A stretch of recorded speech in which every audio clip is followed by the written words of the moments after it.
My first introduction to visual novel games was Danganronpa Trigger Happy Havoc. Okay, wait, I promise this is relevant, just bear with me for a little bit. Anyways, I got introduced to this series during COVID. I literally had nothing else to do, so I was like, you know what? From the out of context bits I've seen, let's play the game, and I ended up loving it, like, a lot. Like, I was borderline obsessed with this shit. But yeah, I ended up falling in love with everything about the game. The characters, the class trials specifically. Like, I love the gameplay of it. It really got me out of my comfort zone when it comes to games. Because before, I was one of those people that were like, oh yeah, why would I ever play a visual novel? I could just play, you know, an actual video game. But Danganronpa made me realize, I was like, damn, these are kind of fire, actually. Of course, you can't talk about visual novel games without talking about arguably one of the most, like, popular, actually, no, scratch that, the most popular visual novel game ever. Phoenix Wright Ace Attorney is basically the granddad of all of these, like, interactive visual novel games where you have to find a killer or participate in some type of trial sort of thing. And I mean, of course it is. I mean, it's literally Capcom. Like, it's one of Capcom's biggest franchises, and there's a shit ton of games. This is basically like Capcom's version of Yakuza almost, with just how many spin-off games. I'm pretty sure there's like almost as many spin-off games as there are Resident Evil games. Don't fact check me though. But I'm gonna be honest with you guys, at first, I was never really into Phoenix Wright. You gotta understand though, my first introduction to him was through Marvel vs. Capcom, which probably wasn't the best, because obviously at the time, I had no clue who he was. Like, I was like literally like 6 or 7, and I was just confused why this stupid lawyer dude was fighting like Iron Man and Dante and Captain America and all these like cool characters. And also, he took the spot of a lot of main roster characters, and I was just kind of upset about that, but I never gave his games like the time of day just because of that. Like, literally the most petty reason. That changed recently. Obviously, I've beaten the game by now, and boy was I wrong. I should have played this series years ago. It's so great. But yeah, this is how I learned to love Ace Attorney as a Danganronpa fan. Also, speaking of that series, I am gonna mention it quite a bit during this video. It's not gonna just be a comparison video like, oh yeah, this is Danganronpa, this is nah, I'm just gonna keep mentioning because that's the closest game, and I've never played Ace Attorney before. I know nothing about it. I went into it completely blind. I mean, besides a few character designs, but that's it. I did not know the plot or anything, so that was just the closest thing I had to like a reference point. But yeah, did play this game on PC with the remastered Ace Attorney collection, like of the first 3 games. However, we're only talking about the first game because I have not played them, and I wanted this video to come out, you know, sometime soon, you know what I mean? Like, and these games are long. Honestly, this video is probably gonna be really long already, but Phoenix Wright Ace Attorney, you play as who else? Phoenix Wright Ace Attorney. Well, he's not an ace yet. He literally just got out of law school, and yeah, he's a fresh-faced lawyer, and who happens to get put in the most ridiculous circumstances known to man. Like, bro literally is just like, he's a new lawyer and he has to deal with all this crazy bullshit already. I personally would just pack it up already. Like,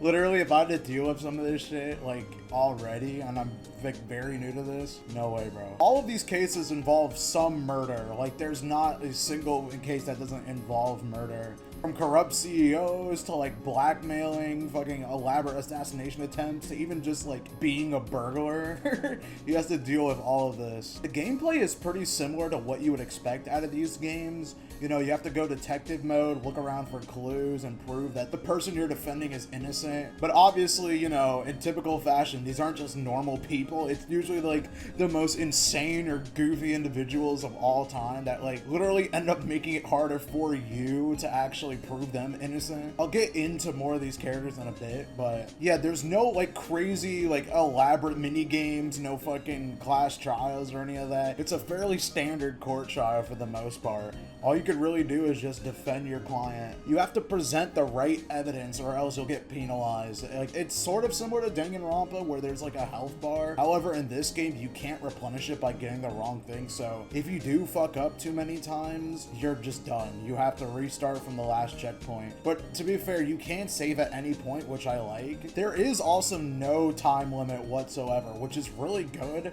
That's one of the main issues I have with Danganronpa. I mean, I get that it's more of like a sillier, wackier, like, it's not like an official court trial type of thing, or like there's just like a bunch of mini games and stuff, and it's just to make sure that, you know, it's actually engaging and stuff. But I always find it dumb that like in a game where you need to pay attention and listen to people multiple times, you're not able to do that like freely. You have to have a time limit, and it goes down, and obviously if the time runs out, you just have to restart it, which is kind of dumb. Even though technically this isn't really a problem in Danganronpa, because I've never personally had this happen to me, and you're given like a stupid amount of time. It is like 30 minutes, but still. They knew that in Ace Attorney that this was going to be probably an issue if there was a time limit, especially with like how much of a head scratcher some of these cases are. Like how simple the actual game is itself, it makes up for it with how elaborate some of the cases could be, and you really have to like think outside of the box sometimes and look over evidence and like make people repeat what they've said multiple times. However, I will say there is one mechanic that I am a little mixed on. It's being able to press people. Like I like the idea in theory. Basically, when you're able to press someone, you could do it at any testimony statement that the person's making at the time. Like literally whenever. They'll ask the person to like elaborate further, because sometimes, you know, they give like a shoddy testimony and it doesn't really make sense, or like they leave out a lot of key details. My issue with this is that you could kind of use it to just carry you throughout the game. Like, I mean, the game encourages you to keep like doing it. You don't get penalized, like you don't lose your health or anything for it. But it would also be a problem if the game did penalize you for it. Like it's sort of a double-edged sword like that, because sometimes you literally can't contradict the statement that someone's making. Like you have to press, like it's part of the story for you to keep pressing them to move on. And yeah, I like that, but at the same time, you could really fuck up, because sometimes you won't really know if you're like supposed to do that or not. Like, I mean, most of the time it's pretty obvious. You know, you have Maya, or earlier in the game, Mia, after you're listening to the trial, or I guess testimony, my bad, they actually like give you a hint as to what you should be doing. But at the same time, like I said, it's still just a matter of like you doing it or not. And I'm not gonna lie, sometimes I did kind of just spam it when I was just stuck, just to see what happened, and it did end up helping me a bit. But yeah, I guess that is just for new players, and they kind of can't really do anything about it because it's literally required sometimes. But it's whatever. Now, moving away from the gameplay for a little bit, because that's really all there is to it. Like I said before, I love the music in this game. Holy shit, the music honestly kind of carries this game. Like it could be like really hype as hell, or like sad, or like even extremely goofy at times, but honestly, like I said, the music makes the game, it makes it way more exciting and interesting. Honestly, like if the music was just like whatever, I don't think the game would be nearly as good, but the game just knows how to get you hyped. It's a thing also that it shares in common with Danganronpa, of like Danganronpa's OST just going so hard. I mean, they're very different OSTs. Like a lot of Danganronpa is a lot of like EDM, like honestly like party music. This game, it's a lot of like triumphant music that the only way I can describe it is just like intense chord like music. I don't know how else to put it, but the music is really good. Like it just fits the vibe and atmosphere perfectly, and I don't think there's a single song that I don't like in the game. I also love this game's like weird, like quirky sense of humor. Like I said, this game is host to like a cast of just like absolutely silly characters, and one thing I really like, and it's a funny detail, I don't know if it's like this in the Japanese version, but this game loves puns. Like almost every character's name is a pun. We got April May, Sal Manella, Will Powers. My favorite one's Detective Dick Gumshoe, which is, if obviously you understand what all those words mean, his name is just Detective 3 times in a row. Now, of course, my absolute favorite one, Mr. Red White, and he's the CEO of Blue Corp. Great. Also, I love how these characters little like their little things about them, like their little weird things that they do. Also, their designs are really good. Like, especially like I was saying, like Mr. Red White, he's such an asshole piece of shit, and his fucking design matches that so well. I love him, dude. He's an asshole, but I love him. One complaint I have about the game, but I mean, I understand this was like what, a Game Boy Advance DS game originally, but I don't like the actual investigation parts of the game itself, like where you have to look for evidence and clues and stuff. I don't know, it's just not as good as it is in Danganronpa for me. I don't know, I guess Danganronpa, like you can fully like walk around and stuff. Like I said, I know that's different, like, but that was also a handheld game, but just, I digress. But yeah, the main issue I just have with the exploring part is the fact that you can't just leave an area. Like you have to backtrack in the areas. I don't know how else to explain it. Like let's say you go like to a different area, and then another area within that area, you have to go back to the previous area before that. Like you can't just leave the area altogether. Like let's say you want to be in the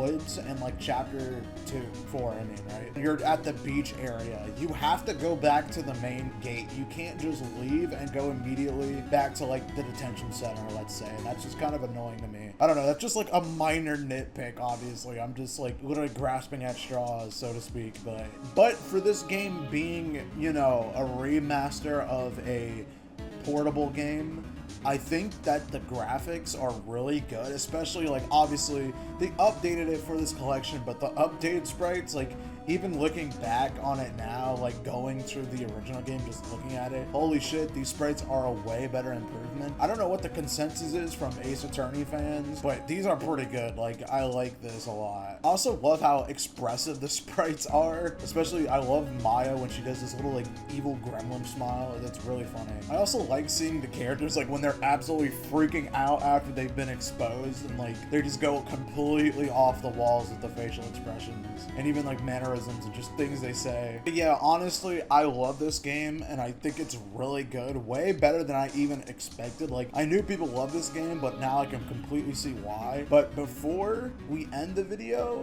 this is probably going to take up the rest of this video now. I'm going to just quickly go through each chapter and what I think of it. Chapter 1 is a really good introductory chapter. Like, it does everything you needed it to. It's not too complicated. It's pretty simple for the most part. And it's like short too, being around 30 minutes, and it's the only chapter to not have any evidence being like gathered. The evidence is just presented as the trial goes on. Basically no investigation. And the like reason for why this trial is happening is pretty simple actually. This trial involves a guy named Mr. Saw It, who's a newspaper salesman, but not really. This is all just a front. He's actually just a burglar. He's just using this job as a front to know when people aren't home, so obviously he can just steal all their shit. However, he gets caught by the owner of the apartment. Her name's Cindy, and obviously trying not to get caught, he kills her. The weapon he uses is what he thinks to be just a little like tiny miniature statue of the Thinker, and tries to blame this murder on her boyfriend Larry. It also happens that Larry and Phoenix have been childhood friends for years. His first trial and Phoenix's first trial ever is up to him to defend his friend Larry, and you know, Larry's a bit of a goober. That's a nice way of putting it. You have to get up there and defend him before he makes a complete ass of himself. Saw It calls the police, obviously, to report what happened, or what happened. Obviously, remember, he did it. He couldn't call the police in her actual apartment because the phone wasn't working, because there was a blackout, so nothing in the house was working, so he went to a public park. Remembers the exact time being 1 p.m., but that contradicts the autopsy because her body was found at 4 p.m. Revealed though that the reason why he thought it was 1 p.m. was because he heard the time, and the reason he heard the time was because that statue I mentioned before, he thought it was just a statue. It was actually a clock. When you press down on the clock, it tells the time. The reason why the clock said 1 p.m. was because it was actually set for a different time zone. Yeah, Larry's girlfriend was actually not originally home before she came home and was obviously murdered in France because she's like a model or whatever. I don't know how bro pulls models, but yes, models plural. There's multiple times he has a like girlfriend that's actually a model or some shit. They usually always just like steal his money and cheat on him, so rip bro. But yeah, anyways, the clock was made by Larry as a gift for her to be able to tell the time. But obviously she came home and there was a blackout and then she was murdered, so she wasn't even able to like change the clock, so that's why it was set. It said it was 1 p.m. because it was behind. Yeah, the slip up happens because obviously if you were trying to kill someone with something and then it told you the time, you would probably remember that time because when does that happen? But yeah, like I said, simple trial, but it's really good in the end. And also it actually directly leads into chapter 2. Yeah, this chapter is also like really good. Probably my second favorite chapter in the entire game. Although, unfortunately, Mia does get murdered in this chapter. But before that, the chapter starts with a pre-recorded phone call from before she was murdered. Mia was talking to her sister Maya about holding some evidence for her, which she usually does. That being the statue of the Thinker, or I guess the clock in this case, but the clock had all of its like wiring and inner mechanisms removed, and Inside, she plays some important documents. After the recording finished playing, then are shown a dialogue between Mia and an unknown person that would end up being her murderer. This person, it's not revealed at the time, but it's shown to be Mr. Red White, who I previously mentioned before. He was trying to steal these important documents because it had information that would end up ruining his company. His company is a information gathering company. Basically, he just gathers info on like famous elites and uses it as blackmail and literally ruins like people's lives, including the Faye family's lives, which will be mentioned in a bit. It turns out years ago, Mia and Maya's mother was contacted for a case with the police because family is a long line of spiritual mediums and the police needed their help with a case to try to contact the victim of a murder case. The police did this because they were like desperate for this case, like they had absolutely nothing to go off of. It turns out that the spirit that Mia and Maya's mother contacted ended up not revealing the truth, and the person that ended up getting blamed was let go, and basically they were made a laughing stock of. That being the police and the Faye family, which caused their mother to just disappear off the face of the earth, and is the whole reason why Mia wanted to become a lawyer in the first place.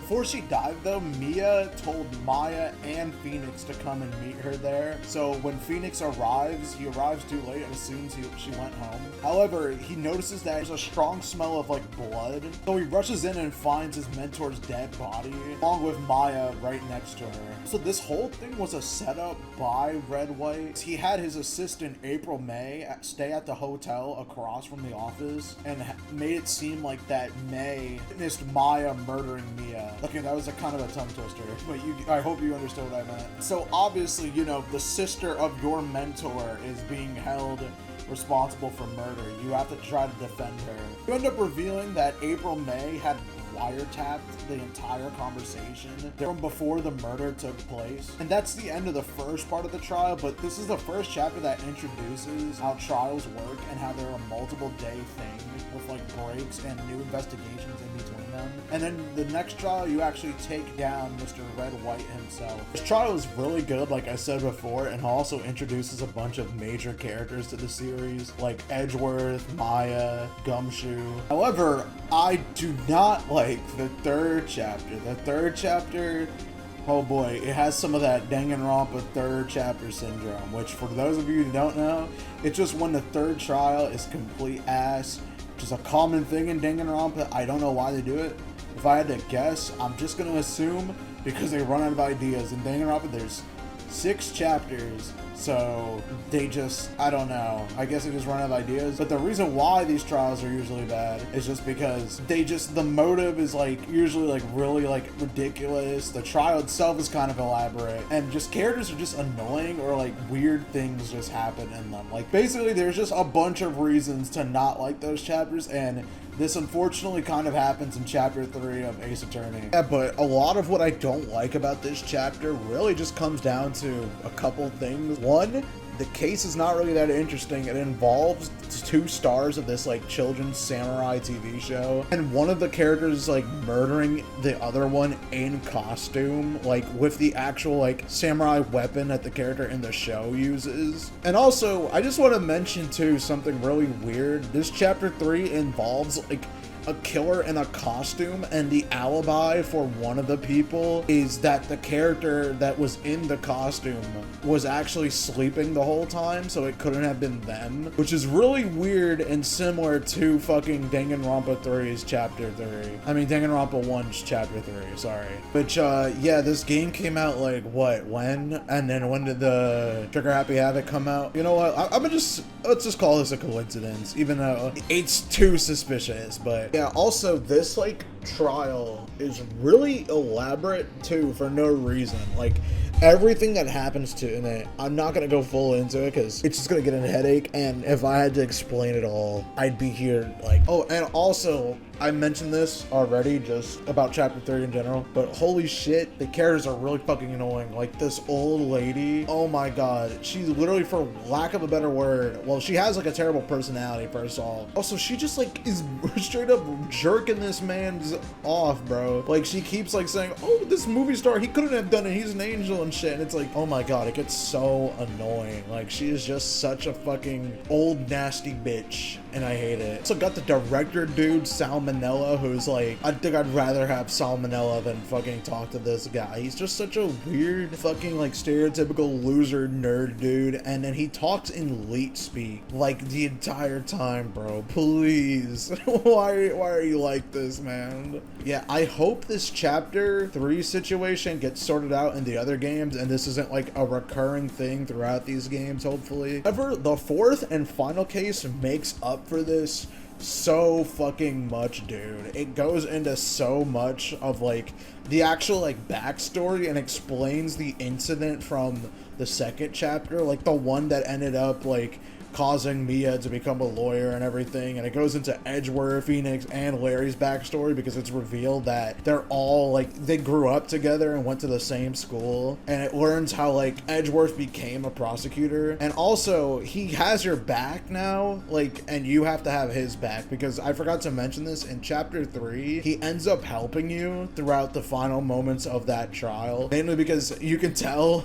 during that trial himself he was getting mad annoyed with everybody because of how uncooperative and just stupid all the people were during that trial. And this time we have to have Edgeworth's back, as in this trial he's literally framed for murder, which is absolutely insane. When I first saw the cutscene, bro, my mind was completely like blown. And yeah, we get to really learn about Edgeworth and what made him this way, what made him want to become a prosecutor in the first place. This trial is also really elaborate, but in a way where it kind of has to be. It is the final one and the best one overall. Like, everything in this is top fucking notch. Everything is like literally perfect in this trial, and I don't want to like fully spoil it, even though I did get into spoilers a lot with this video.